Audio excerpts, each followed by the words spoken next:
ભગવદ્ ગીતા અધ્યાય 5 કર્મ સંન્યાસ યોગ શ્લોક 4 ભાગ 2।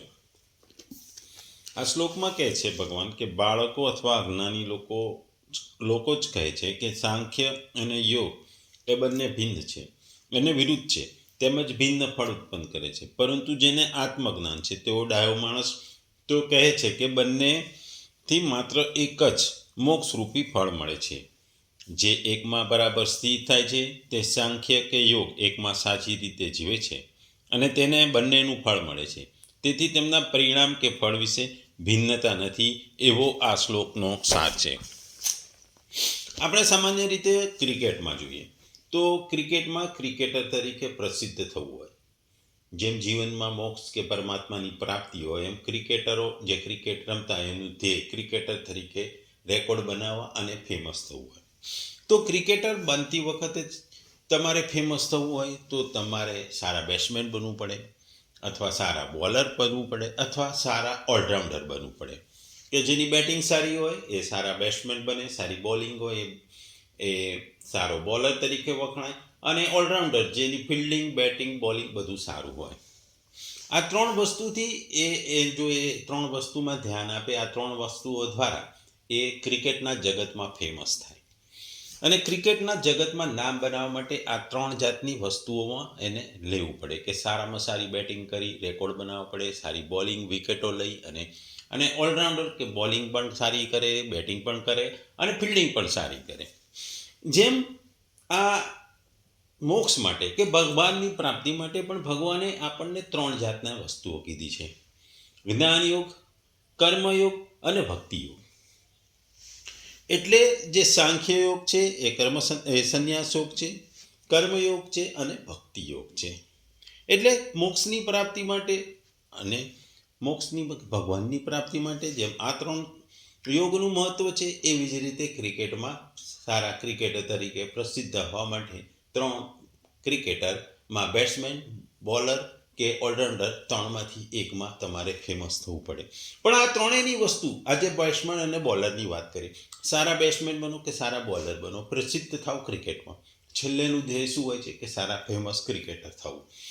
એટલે અહીં પણ ભગવાન આ શ્લોકમાં એમ જ કહે છે કે સંન્યાસો અને કર્મયોગ બંને સારા છે, બેઉમાં ફળ એક જ મળે છે। જેમ બેટ્સમેનના સારી બેટિંગથી અને બોલરની સારી બેટિંગથી ક્રિકેટર જગતમાં જે ફેમસ થાય છે, એવી રીતે સંન્યાસયોગ અને કર્મયોગનું છેલ્લે ફળ તો સરખું જ છે, જે પરમાત્માને પામવાનું છે કે મોક્ષને પામવાનું છે।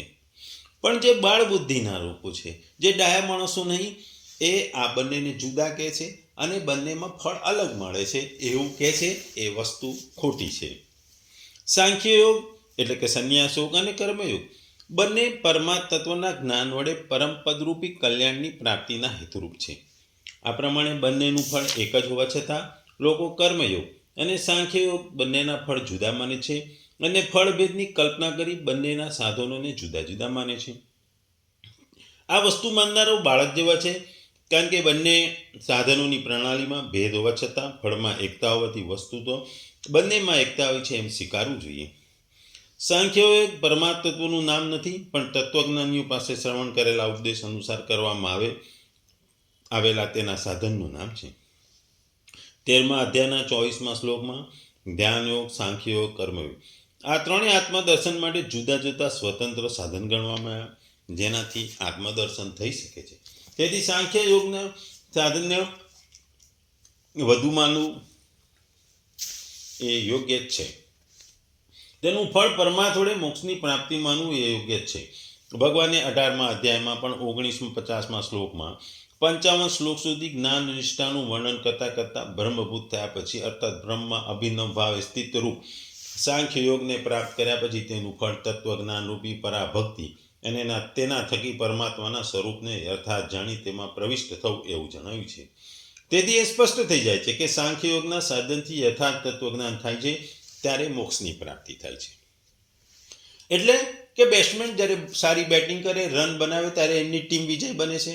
બોલર સારી બોલિંગ કરે, તો વિકેટો સારી રહે ત્યારે પણ એમની ટીમ વિજય બને છે.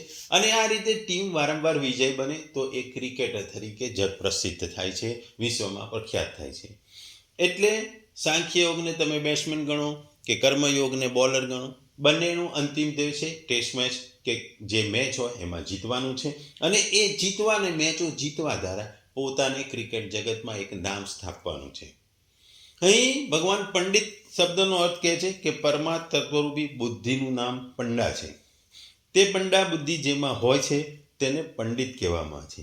તેથી યથાર્થ તત્વજ્ઞાની સિદ્ધ મહાપુરુષનું નામ પંડિત છે.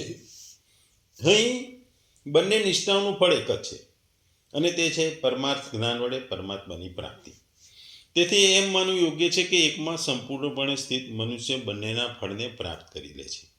જો કર્મયોગનું ફળ સાંખ્યયોગ હોત અને સાંખ્યયોગનું ફળ પરમાત્માના સાક્ષાત રૂપી મોક્ષની પ્રાપ્તિ હોય તો બંનેના ભળપેટ હોવાને કારણે યુક્ત વિધાન કરી શકાત નહીં. કારણ કે એવું માનવામાં આવે છે કે તો સાંખ્યયોગમાં પૂર્ણરૂપે સ્થિત મનુષ્ય કર્મયોગના ફળરૂપે પણ પ્રાપ્ત સાંખ્યયોગમાં તો પહેલાથી સ્થિત છે, તો પછી કર્મયોગનું ફળ શું પ્રાપ્ત કરવાનું? તથા કર્મયોગમાં સંપૂર્ણપણે સ્થિત મનુષ્ય જો સાંખ્યયોગમાં સ્થિત થઈ પરમાત્માની પ્રાપ્તિ કરે છે તો સાંખ્ય યોગનું ફળ સાંખ્યયોગ વડે જ પ્રાપ્ત કરે છે.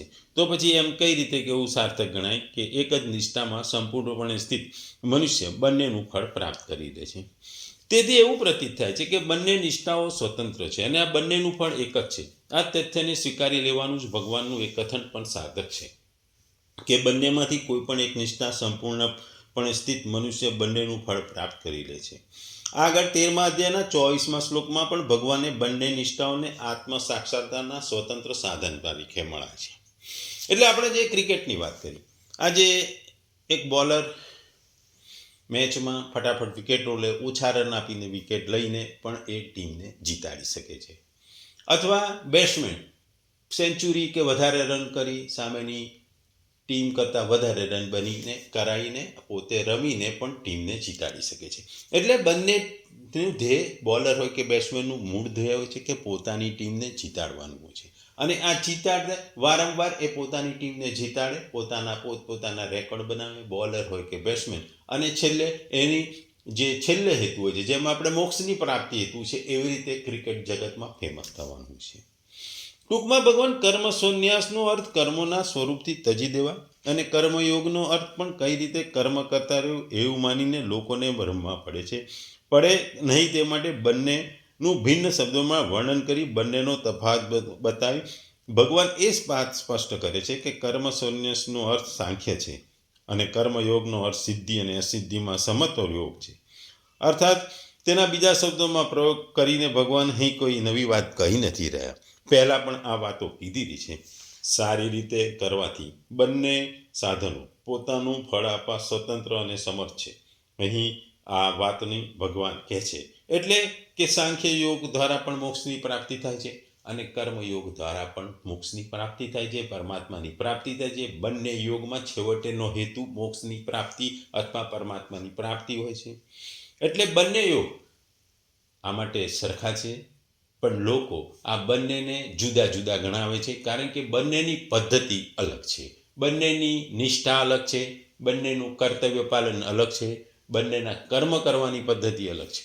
એટલે લોકો બંનેને જુદા ગણે છે, પણ બંને એક જ છે. બંનેનું અંતિમ ફળ એક જ છે, મોક્ષ છે. જેમ ક્રિકેટમાં બેટ્સમેન હોય કે બોલર, બંનેનું અંતિમ ધ્યેય મેચ જીતવાનું હોય છે, પોતાની ટીમને જીતાડવાનું હોય છે અને ટીમને જીતાડીને ફેમસ થવાનું હોય છે. બોલર વધારે વિકેટો લઈને જીતાડે કે બેટ્સમેન વધુ રન બનાવીને જીતાડે.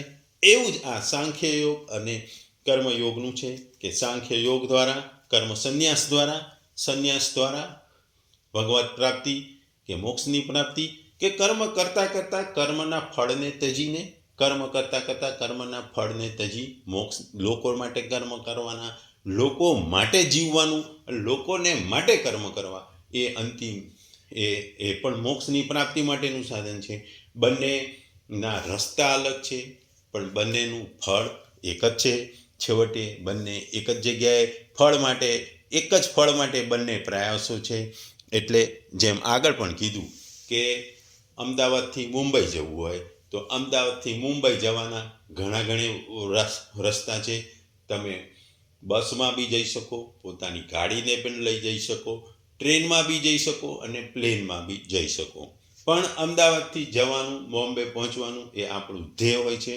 એમાં વસતા કોઈ પણ હોય, જેમ આપણે ભગવત પ્રાપ્તિ કે મોક્ષની પ્રાપ્તિ માટે આપણે કર્મ સંન્યાસ યોગ વાપરીએ કે કર્મયોગ વાપરીએ કે ભક્તિ યોગ વાપરીએ કે સાધના યોગ વાપરીએ કે કોઈ પણ યોગ વાપરીએ, પણ છેલ્લી આપણી મોક્ષની પ્રાપ્તિ એ વસ્તુ આ ભગવાન આ શ્લોકમાં કહે છે.